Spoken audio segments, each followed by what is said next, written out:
Hello everyone, hello बच्चों, कैसे हैं आप सभी लोग। तो यार आज के सेशंस में अपन आना यहाँ पे आइसोमेरिज्म के जेईमेंस पीवाईक्यू करने वाले हैं, तो काफी मजा आएगा क्योंकि जैसे जीओसी हो गया, आइसोमेरिज्म हो गया, these are the very important topics हैं जो रिएक्शन मैकेनिज्म्स में भी काम आते हैं। और मतलब जेईमेंस लेवल पे अगर हम आइसोमेरिज्म देखें ना, तो काफी इजीएस्ट होता है, फुल स्कोरिंग होता है। एडवांस में थोड़ा आइसोमेरिज्म अच्छा खासा पूछा जाता है, बट मेंस में कभी लीव मत करना है इसको ना, नहीं तो फिर आपको रिएक्शन मैकेनिज्म्स वगैरह में अच्छे सवाल करने में प्रॉब्लम आएगी, क्योंकि वहां पे फिर आइसोमेरिज्म मिक्सअप होता है। ओके, तो अगर आप जेई1 टीम के साथ पढ़ना चाहते हैं, बाकी के और भी पीवाईक्यू करना चाहते हैं, जो अपनी जेई1 टीम है, बाकी यहाँ पे पीवाईक्यू खजाना में जाके प्रैक्टिस कर सकते हैं, नोट्स वगैरह आपको यहाँ पे मिल जाएंगे। तो इनकी पीडीएफ वगैरह को आप डाउनलोड कर लिया करो, और सीधा एंटी यूजर इंटरफेस जैसा होता है ना, वैसे जाके आप पीवाईक्यू प्रीवियस ईयर की और भी प्रैक्टिस कर सकते हो ना, जितने हो सके उतने पीवाईक्यू प्रैक्टिस किया करो।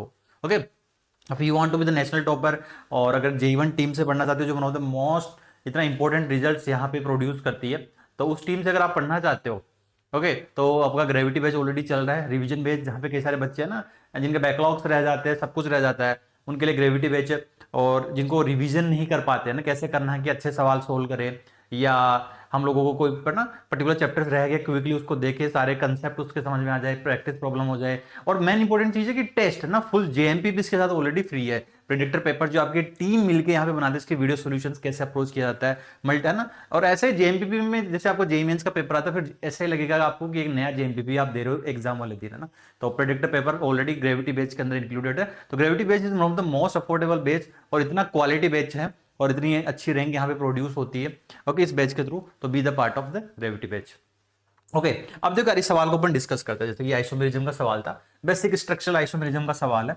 ओके, हाँ, तो देखो identify the correct statement from the following, और डिफरेंट डिफरेंट यहाँ पे रिलेशनशिप दी हुई है, 4 ऑप्शन है, फिर उनके ऑप्शन बनाए हुए हैं। ओके, तो करेक्ट स्टेटमेंट बताना है, बोला गया this molecule and this molecules are the metamer. Okay, इनके बीच में रिलेशन है। तो अगर पहले अगर इधर से नेमिंग करोगे 1 2 3 4 एंड 5, ठीक है, 5 कार्बन की चेन है, और कीटोनिक ग्रुप आपका 3 पे आ रहा है।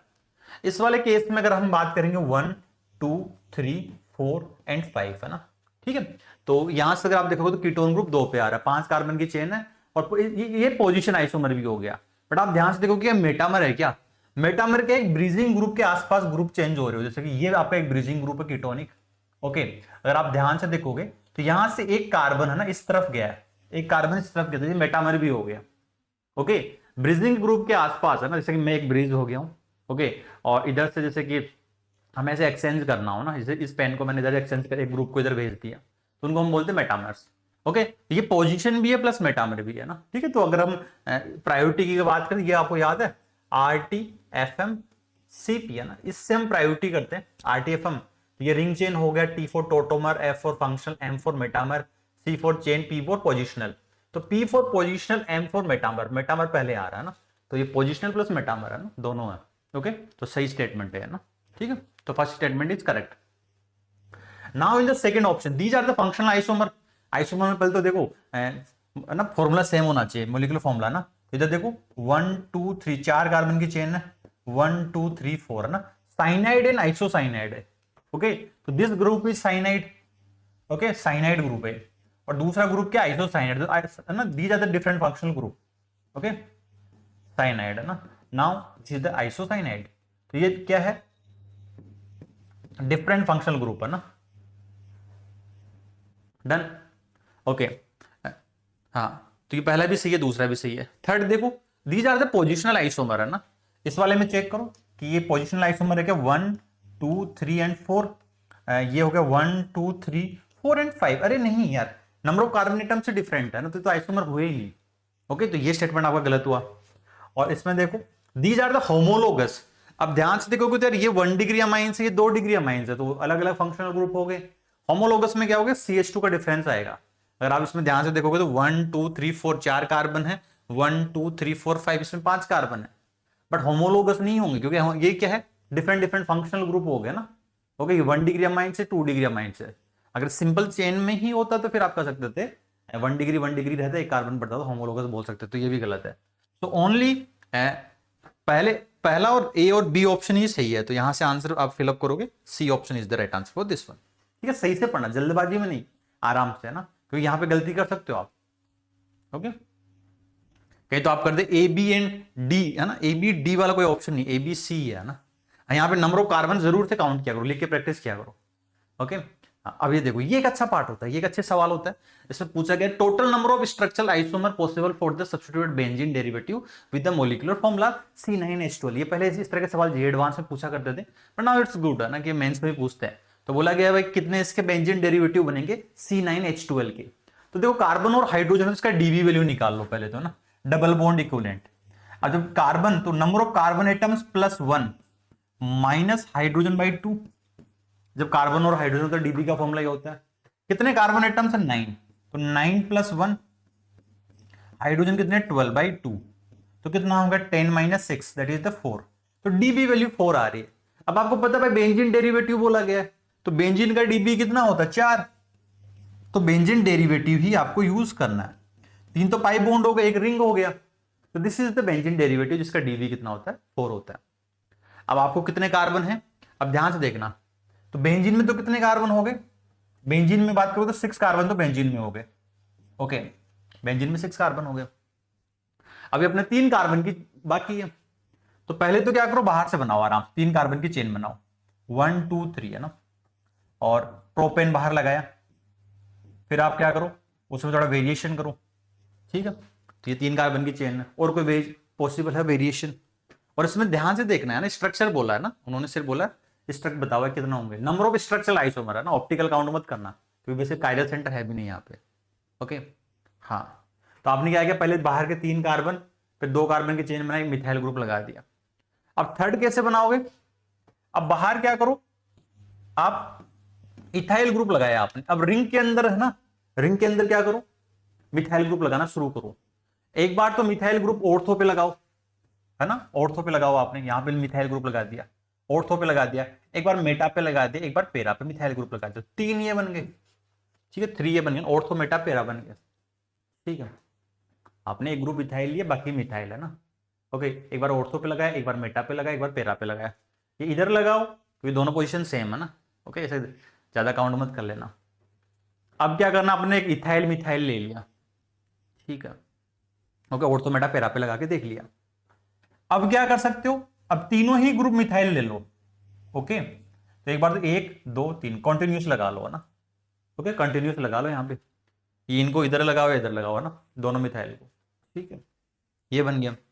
और क्या वेरिएशन कर सकते हो बच्चे, एक बार सर एक गैप है ना, अभी तो कॉन्टिन्यूस है, अब कॉन्टिन्यूस कहीं से भी लगाओ, आईयूपीएसी नेमिंग तो सेम ही आएगा। एक बार क्या करते हैं, यहाँ पे गैप देते हैं। ठीक है, ये बन गया। अब वो गैप इधर से दो या इधर से दो, एक ही बात है। ठीक है, ओके, और अब आईयूपीएसी नेम देते, कई बार है ना मल्टीपल बना लेते हैं, डबल काउंटिंग अवॉइड करने के लिए आईयूपीएसी नेम लिख लेना। हो सकता है आप ये मिथाइल ग्रुप इधर लगाओ, मैंने है ना, मैंने इस साइड लगाया, तो आईयूपीएसी नेम सेम होगा। आपने एक का डिफरेंस दे दिया, अब तीनों मिथाइल के बीच में, तीनों मिथाइल के बीच में एक एक का डिफरेंस दे दो, एक एक कार्बन का, तो ध्यान से देखो, एक यहाँ पे डिफरेंस है, एक यहाँ पे। ओके, तो ये देखो, तो यही पॉसिबिलिटी, अब और डिफरेंट पॉसिबिलिटी नहीं होगी। अगर आप ध्यान से देखोगे कितने बन गए भाई यहाँ पे। ओके, 3 तो ये बन गए, ऑर्थो मेटा पेरा ना। ओके, 3 कौन से बन गए, ऑर्थो प्लस मेटा प्लस पेरा। तो इसमें ध्यान से क्रॉस वेरीफाई किया, क्रॉस चेकिंग किया करो। इसमें क्या होता है, कोई हो जाए गलती से भूल जाओ आप, है ना। 3 4 5 6 7 8 है ना, ये एकदम एसिटाइलिन बन गया आपका।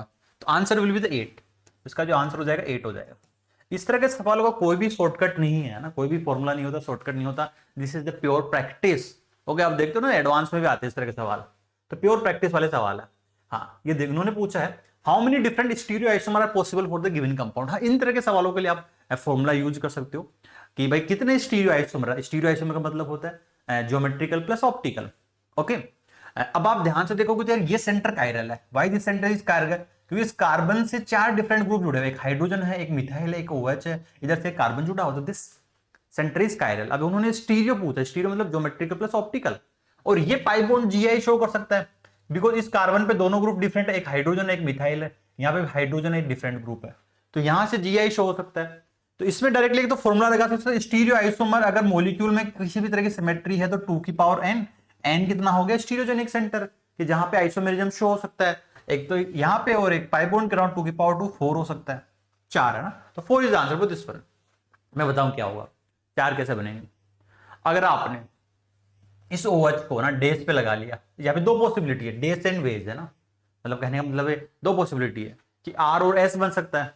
सपोज ये सेंटर आर है ना, तो यहां पे क्या बन सकता है बच्चे, आर है तो यहां पे बन सकता है सिस पाई बॉन्ड के अराउंड सिस प्लस ट्रांस बन सकता है। ओके, और अगर वहां पे एस कॉन्फ़िगरेशन है तो इस पाई बॉन्ड के अराउंड सिस प्लस ट्रांस बन सकता है। That's why these are the four possibility. आर तो यहाँ पे सिस, ओके, आर है तो यहाँ पे ट्रांस, एस है तो यहाँ पे सिस, एस है तो यहाँ पे ट्रांस, तो चार पॉसिबिलिटी है। तो ऐसे नॉर्मल तरीके से भी आप कर सकते हो। या ओके, हाँ ये बताओ, इसको सोल्व करो सभी बच्चे, वीडियो को पॉज करके, है ना। अब इसका आंसर सभी लोगों को निकालना है कि what is the answer for this one, है ना। उन्होंने आईपीएससी नेम दिया है the possible number of stereoisomer for 5 phenyl pent 4 yne 2 ol. तो इसके लिए बताना है आपको 5 फिनाइल पेंट 4 इन 2 ओल, 1 2 3 4 5, और ये है 5वें फिनाइल। ओके, 2 पे ओल है ना, तो ये देखो 1 2 3 4 5। ओके, तो 5 पे फिनाइल है पेंट, 4 पे इन है, ओके, 5 पे पीएच फिनाइल हो गया। हाँ जी, ये हो गया 4 पे इन 2 ओल, इसमें कितने आइसोमर होंगे, आ गया होगा सभी का answer. What is the answer for this one. ये सेंटर कायरल है, देखो ध्यान से, एक OH है इधर, मिथाइल ग्रुप इधर अलग कार्बन एक हाइड्रोजन है, और इस पाई बॉन्ड के अराउंड भी आपका ज्योमेट्रिकल आइसोमर शो हो सकता है। तो stereo isomer will be the 2 की पावर n, दैट इज 2 का square, so that will be 4 is the answer for this one. Symmetry नहीं है, ओके, सिमेट्री होती तो फिर कंसेप्ट अलग लगता है, 2 की पावर n-1 प्लस 2 की पावर p-1, वो फॉर्मूला लगता है ना। और p का वैल्यू कितना होगा, नंबर ऑफ स्टीरियोजेनिक सेंटर है तो p का वैल्यू हो जाएगा n/2, इवन है तो, ओके, ओड है तो n+1/2। हाँ, ये देखिए काफी बेसिक सवाल उन्होंने फ्रेमिंग किया है, फिजिकल प्रॉपर्टीज जो हाइड्रोकार्बन में आप देखने को मिलता है ना आइसोमेरिज्म के ऊपर। अब देखो सवाल की फ्रेमिंग देखो, उन्होंने पूछा है the incorrect statement regarding the geometrical isomer. देखो सबसे ज्यादा केमिस्ट्री में गेम यही करते हैं, इनकरेक्ट स्टेटमेंट बता देना रिगार्डिंग ज्योमेट्रिकल आइसोमेरिज्म। ओके, और नीचे उन्होंने बोला choose the correct answer from the following options. तो देखो ऊपर इनकरेक्ट बोला है ना, तो incorrect statement is the correct answer for this one. तो सही से पढ़ना, ऊपर इनकरेक्ट है उनका फ्रेमिंग। देखो इस तरह के जब बड़े से सवाल की फ्रेमिंग होते हैं ना, तो केमिस्ट्री में जनरल तरीका होता है, ऊपर इनकरेक्ट बोला है, जो स्टेटमेंट इनकरेक्ट होंगे वही इसका करेक्ट आंसर होगा। हम नीचे पढ़ते पढ़ते पता क्या करते हैं कि करेक्ट स्टेटमेंट कौन सा होगा, बहुत बच्चे गलत करते हैं, काफी बेसिक लग रहा होगा, लेकिन एग्जाम में जब प्रेशर होता है ना तो बहुत सिली मिस्टेक्स करके आते हैं, इस तरह के एग्जामिनर करवाता है आपसे। तो आपको इनकरेक्ट स्टेटमेंट बताना है, ध्यान से देखना। ओके, मतलब नीचे वाली लाइन जब हम पढ़ते हैं तो हमें ऐसा लगता है करेक्ट बताना है। हाँ, ओके, पूछा है incorrect statement regarding the given geometric propene show geometrical isomerism. तो देखो यार, ए स्टेटमेंट की बात है, प्रोपीन, प्रोपीन ये हो गया प्रोपीन। अब आप ध्यान से देखोगे तो ये कार्बन इस पे दोनों ग्रुप क्या सेम है, तो ये आपका ज्योमेट्रिकल आइसोमेरिज्म शो नहीं करेगा, क्योंकि दोनों ग्रुप क्या होना चाहिए, डिफरेंट होना चाहिए। तो ये स्टेटमेंट आपका गलत है। ओके, तो लेकिन इनकरेक्ट ही बताना था तो ठीक है, फिर ये सही हो जाएगा। मतलब ये स्टेटमेंट गलत है, मतलब फिर आपको आंसर की में के हिसाब से ये सही रहेगा। Okay, B option, trans isomer has identical atoms group on the opposite side of the double bond. Okay, trans, तो यार ट्रांस ये होता है, ठीक है, जहां पे आप ऐसे ग्रुप लगाते हो जैसे Cl ये ट्रांस होता है, तो सेम ग्रुप ऑपोजिट साइड होता है, तो ये स्टेटमेंट सही है, बट इसके हिसाब से इनकरेक्ट तो नहीं है, ठीक है। Cis butene has higher dipole moment than trans, मतलब सिस वाले का डाइपोल मूवमेंट है ना ब्यूटुइन, तो ये हो गया आपका सिस, ठीक है, और ये हो गया आपका trans, this is the trans. Okay, तो अगर इसमें आप देखते हो सिस एंड ट्रांस में, तो डाइपोल मूवमेंट की अगर मैं बात करूंगा, इसका डाइपोल मूवमेंट 0 होता है, इसका dipole movement not equal to 0 होता है। क्यों? क्योंकि अगर देखो ये इधर से ये इधर खींचेगा, ये इधर इधर है, तो नेट डाइपोल मूवमेंट 0 होता है, नेट है ना, इस डायरेक्शन में भी 0 0। तो पूछा गया सिस butene has higher dipole movement, सिस, हाँ यार ये स्टेटमेंट सही है, बट आपको इनकरेक्ट पूछा गया ना, तो हमारा इनकरेक्ट, तो इसको फिर हटा देंगे अपन ना, इनकरेक्ट पूछा है। ओके, हाँ, 2 मिथाइल ब्यूटुइन शोज 2 ज्योमेट्रिकल आइसोमेरिज्म। और इधर देखो 2 मिथाइल ब्यूटुइन, तो डी ऑप्शन की मैं बात करता हूं, है ना, 2 मिथाइल और ब्यूटुइन, ये वाला कंपाउंड हो गया। क्या जीआई शो करेगा कि नहीं यार, यहां पे दोनों ग्रुप सेम हो गए, तो it will not show the GI. तो 2 मिथाइल ब्यूटुइन शो ज्योमेट्रिकल आइसोमर, नहीं यार ये नहीं शो करेगा। ओके, शो द जो, अच्छा two methyl butane show geometry, नहीं ये नहीं करेगा, इनकरेक्ट रहेगा ना, तो इसलिए सही रहेगा आंसर। ठीक है, हाँ। और देखो trans isomer has lower melting point than cis isomer, trans isomer का नहीं है, ट्रांस आइसोमर का मेल्टिंग पॉइंट क्या होता है, ज्यादा होता है, तो ये स्टेटमेंट गलत है, बट इनकरेक्ट है, तो फिर ये इसका आंसर हो जाएगा। क्यों, ट्रांस आइसोमर में क्या होता है, देखो ट्रांस की मैं बात करूं, अगर आप देखोगे ई ऑप्शन है ना, ट्रांस में भाई देखो कोई भी क्रिस्टल स्ट्रक्चर कितना सिमेट्रिकली फिटेड है ना, कितनी क्रिस्टल पैक, तो ट्रांस की पैकिंग काफी अच्छी आती है, इस तरह से ट्रांस पैक होता है। और सिस की पैकिंग सिस ऐसा होता है, टब से इस तरह से पैक होगा। तो अगर हम नेट क्रिस्टल एफिशिएंसी देखते हैं ना, जैसे सॉलिड स्टेट वाले केस में ना, ओके, तो यहां पे अगर नेट पैकिंग देखते हैं, ये अच्छे से क्लोजली पैक्ड होता है, ये वाला ज्यादा क्लोजली पैक्ड होता है, तो इसकी पैकिंग एफिशिएंसी ज्यादा अच्छी होती है, तो ट्रांस का मेल्टिंग पॉइंट ज्यादा होता है, तो trans isomer has lower, yes ये स्टेटमेंट गलत है, इनकरेक्ट है ना, तो ये आंसर हो जाएगा फिर आपका। तो ए डी ई है ना, A D E is the incorrect statement for this one है ना, ओके। तो आपसे पूछा गया भाई कौन सा करेक्ट आंसर होगा, अब देखो गेम यहाँ पे है ना, गेम ये होता है कि ऊपर इनकरेक्ट दिया हुआ है ना, तो इनकरेक्ट ऑप्शन इसके राइट आंसर होंगे, करेक्ट होंगे। इसमें कई बच्चों ने मतलब ये लास्ट ईयर जब पेपर डिस्कशन कर रहे थे तब की बात है कि बहुत सारे बच्चों ने सिली मिस्टेक्स इसमें करके आए थे, तो प्लीज इस तरह के सवालों को आप है ना सही से आराम से करें, ओके। ये आती हुई चीज गलत हो जाती है, होपफुली आज जो बच्चे अभी देख रहे होंगे उन्होंने भी गलत किया होगा, या नहीं किया तो अच्छी बात है, गुड। ओके वन मोर, देखो आइसोमेरिज्म में कभी बहुत ज्यादा सवाल पूछते हैं, कभी कम पूछते हैं ना। अभी देखो एक और सवाल अपन डिस्कस करते हैं, पूछा गया आर आइसोमेरिक कंपाउंड, आप ध्यान से देखो भाई कितने कार्बन की चेन है, 6 कार्बन की चेन है, 1 2 3 4 5 6, ओके। एक डीबी वैल्यू इसमें, साइक्लिक रिंग का एक डीबी वैल्यू है, मोलिकुलर फॉर्मूला निकालोगे तो दोनों का मोलिकुलर फॉर्मूला, 6 कार्बन की चेन है, ओके, ओपन चेन एक क्लोज चेन है, डीबी वैल्यू सेम है, तो 6 कार्बन है, तो these are the isomeric compound है ना, ये रिंग चेन आप इसको बोल सकते हो आइसोमर, ओके, रिंग चेन है ना, एक रिंग वाली फॉर्म में एक चेन फॉर्म में ना, you can call it the ring chain isomer, okay. अब इसमें देखो आर फंक्शनल आइसोमर, कितने कार्बन की चेन है, 1 2 3 4 5, ओके, 1 2 3, और इधर 2 कार्बन, 5 कार्बन, ये 1 डिग्री अमाइंस है, now this is the 2 degree amine, तो 1 डिग्री और 2 degree amines are the functional group, okay. तो ये भी सही है ना, रिंग चेन आइसोमर, तो दोनों स्टेटमेंट क्या है, both the statements are true, तो ये आइसोमेरिक कंपाउंड रिंग चेन और ये आपके फंक्शनल आइसोमर है, डन है जी। तो these are both the statements are true for this one, okay. तो अगर आपने यहां से देखा होगा तो आइसोमेरिज्म के कुछ बेसिक सवाल आपसे पूछे गए थे, इजीली हो गए होंगे, क्योंकि मेंस में उतना टफ नहीं आता, तो प्लीज इसको स्ट्रॉन्ग करना। और बाकी के पीवाई के जाके J1 एप्लीकेशन में यहाँ पे freely NTA based user interface है, वैसा ही आपका इंटरफेस है, तो वहां जाके आप प्रैक्टिस कीजिए, पीडीएफ आप यहाँ से फ्री सोर्सेज में जाके डाउनलोड कर सकते हैं, एंड की प्रैक्टिसिंग। और ग्रेविटी बेस में आप इनरोल कीजिए, है ना, कि बहुत सारे देखो अभी भी गेम है आपका ना, गेम में है ना, अभी भी काफी टाइम है, अगर कई सारे बैकलॉग्स हैं, एक दिन का एक चैप्टर भी कंप्लीट करते हो, जो कि इस बैच से आप कंप्लीट कर सकते हो इजीली, ओके, जहाँ पे पूरे मतलब ऐसा नहीं है कि ऊपर ऊपर की थ्योरी अच्छे से पढ़ाया गया है आपको, ओके, थोड़ा फास्ट है ना। और रिवीजन मतलब ये these are for the revision के लिए, या जिन बच्चों का बैकलॉग्स रहता है उनके लिए स्पेशली बैच डिजाइन किया गया है, बूस्टर सेशन से नए सवाल प्रैक्टिस करने हैं आपको, रिवीजन डीपीपीज है, ओके, और लाइव इंटरेक्टिव क्लासेस इंटीग्रेटेड पोल के साथ आपकी यहाँ पे होती है। तो जेएमपीपी ऑलरेडी है, टेस्ट देना शुरू कर दो, चाहे आपका 60% सिलेबस हो, 70 हो, फुल जेएमपीपी जो आपके टीचर्स इसको बनाते हैं, इसके वीडियो सॉल्यूशंस होते हैं, सब कुछ होते हैं ना, ओके। तो जेएमपीपी ऑलरेडी ग्रेविटी बेस के अंदर इंक्लूडेड है। तो thank you everyone for your time, okay, and ऐसे प्रैक्टिस करते रहिए, बाकी के सेशंस आपके आते रहेंगे रिएक्शन मैकेनिज्म्स के, जैसे कि हाइड्रोकार्बन नेक्स्ट आएगा, तो रेगुलरली इनको देखते रहिए, प्रैक्टिस करते रहिए, okay, bye bye and love you all.